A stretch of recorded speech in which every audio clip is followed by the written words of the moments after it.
Nagsalita na po si Enrile. Alam niyo po, ito may bigat po to. Pag nagsasalita po si Enrile, natandaan niyo yung kinontra ni Enrile, yung powers ni kinontra niya yung powers no ni humingi ni special power si executive secretary dati, no, si Rodriguez.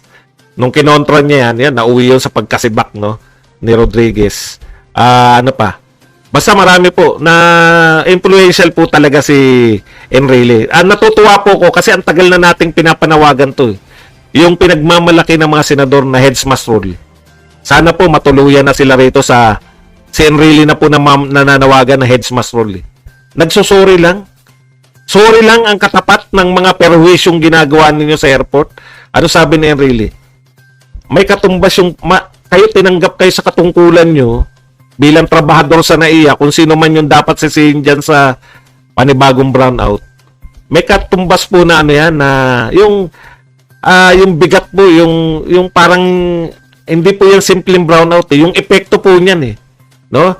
Ikaw bilang tao ka ng gobyerno, yung epekto po niya sa turismo, epekto niya sa, ang dami po Panawagan tayo ng panawagan, punta ng punta si Pangulong Marcos sa ibang bansa. Maganda po yun, nag-i-invite tayo na investment. Nag-i-invite tayo ng gumagastos yung tourism natin. Pinapaganda natin yung Boracay, pinapaganda natin yung Siargao, no? Pagdating dito sa airport, brownout lang katapat. Hindi unfair po yung sa mga nagtatrabaho sa gobyerno. Marami pong nagtatrabaho sa gobyerno Kung sinasadya nyo man yan sa ngalan ng privatization, putya, masama po yan. Ang dami po nananawagan ng privatization. Alam niyo po magtapatan na tayo. Actually, tinapi ko na ito nung mga nakaraan. Nakalimutan ko na rin lang. Binalik ko na naman po. Ito na naman po, no? Updated na po ito, 2023. Alam ko may topic na ako nito nung mga months ago. Sagutin po natin straight. Bakit po ba kayo privatize ng airport? Alam niyo po ba na ang pinaka best airport sa buong mundo ay pag-aari ng gobyerno? Yung top 4 na yung kasama sa best airport sa buong mundo, government-owned. Ito, sa top 10, government-owned. Alam niyo po ba ibig sabihin nun? Bigyan ko kayo ng halimbawa para tayo ay baka sabihin yun, pinapaikot ko lang kayo. Ito po, sinearch natin yung top 10. Ngayon, latest sa buong mundo. Number 1 po yung Singapore Changi. Singapore Changi po ay pag-aari ng gobyerno. Doha Hamad International Airport sa Qatar. Pangalawa po sa top 10. Top 10 na pinakamaganda, pinaka-best airport, pag-aari po ng pamahalaan. Number 3 po, Tokyo International. Tokyo Haneda. Number 3 po sa pinaka-best na airport sa buong mundo, pag-aari po ng pamahalaan. Number 4 po, Seoul Incheon. Pag-aari po ng pamahalaan. Yung Paris, yung number 5, hindi. Okay. Number 6, Istanbul, pag-aari ng pamahalaan. Munich, pag-aari ng pamahalaan. Number 8, Zurich. Hindi ako sigurado sa Zurich. Tokyo Narita, pag-aari ng pamahalaan. At Madrid, Barajas. Yun po, ang top 10. 7 out of 10 ay pag-aari ng pamahalaan. In fact, yung pinakamagandang airport, Changi Airport, pag-aari ng pamahalaan. Ano pa po ang gusto ninyo na ibig sabihin, no? Lahat po nagsasabi na hindi po yung pag-aari ng pamahalaan ng problema, yung mga taong nagpapatakbo niya ng problema para mapaunlad yung airport kasi privatized, di ba? Hindi po. Yun na nga po, pinakita na natin, no? Ito, no? Kung pagpapatuloy niyo po yan, yung privatization na yan, sa pangunguna nito ni Bautista, sinusuportahan itong mga sa Senado, si Senador Grace po, at saka itong lately, ito pong si Senator Chis Escudero.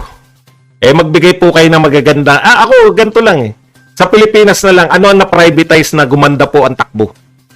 Huwag na tayong lumayo sa Pilipinas. Kasi sa worldwide na yan sinabi natin pinakamagagandang airport, publicly owned. No? Hindi po pag-aari ng pribado. Pag-aari po ng gobyerno. Ibig sabihin, ang gobyerno po dapat kung maganda yung patakbo ng gobyerno, mapapatakbo yung maganda yung airport. Hindi po brownout ng brownout. Tignan niyo yung payo ni Enrile. Si Bakin. Nakakailang brownout na. Wala pang heads mas roll. Si Bakin yan. Okay? Ano ang pinagsabi mo? Yun chan. Nagdakkel ti chan mon badong. Nagdakkel met.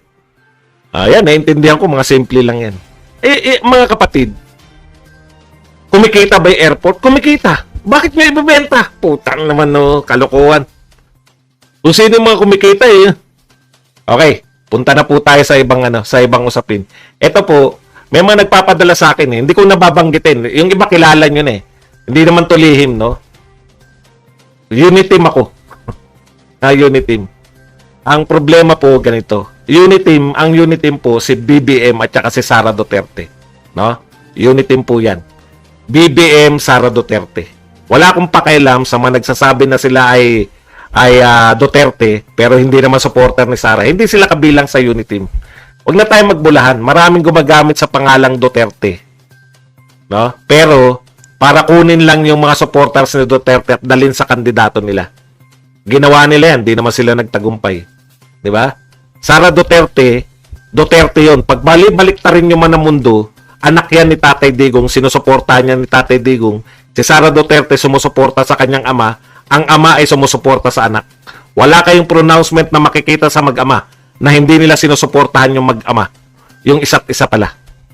Malinaw po yan. Si Tatay Digong sumusuporta, si Sara sumusuporta kay Tatay Digong. Nag-uniteam po si BBM tsaka si Sara Duterte.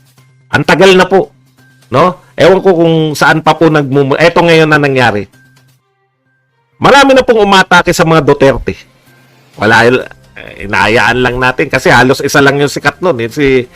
Ayan, pwede natin tukuyin kasi malaking channel, si Maravillas. Pero yung ibang maliliit, wag na kasi baka sumikat pa eh. Kaya lang nakakapundi rin minsan. Alam niyo po, hindi ko na kayo ibibigay yung inyong mga kung ano yung ginagawa ninyo sa buhay. Magbibigay po ako ng halimbawa yung sa amin, kaming kulto ni Digong. Ako lang kaya ko halimbawa, hindi ko kaya halimbawa yung iba. No? Nung presidente si Tatay Digong, pag may umatake sa kanya, pinagtatanggol namin. Punto per punto. Atakihin mo tungkol sa pandemya, sasagutin namin. Sasabihin mo, bakit kami nakakasagot? Una, may taglay naman tayo konting talino. Naniniwala tayo kay Tatay Digong. Di ba? Pag may bumira kay Tatay Digong, war on drugs, ang tindi po ng ang dami, sangkatutak po bumibira sa war on drugs. Naglubay ba kami ng sasalag sa war on drugs? Sinusuportahan mo yung si Tatay Digong eh. Sagutin mo punto per punto yung gusto nilang ibanat sa presidente mo. Di ba? Yun ang supporter. Ganun ang supporter. At ginampanan po, hindi ko kayang sagutin yung iba kasi hindi naman ako sila. Ako po, sa abot ng aking makakaya, mula po nung ako ay naging vlogger, sa abot po ng aking makakaya, pag may bumira kay Tatay Digong, punto per punto yun. Kung ano binira mo, sinasagot ko. Vlogger ako ni Digong. Proud ako. Diba? Proud ako na vlogger. Okay. Ito po, ang tanong. So, yun po ang nararapat. Kung ikaw ay supporter ka, binabato yung sinusuportahan mo, mag-research ka, di ba? Mag-research ka at ikaw ay makatulong sa sinusuportahan mo.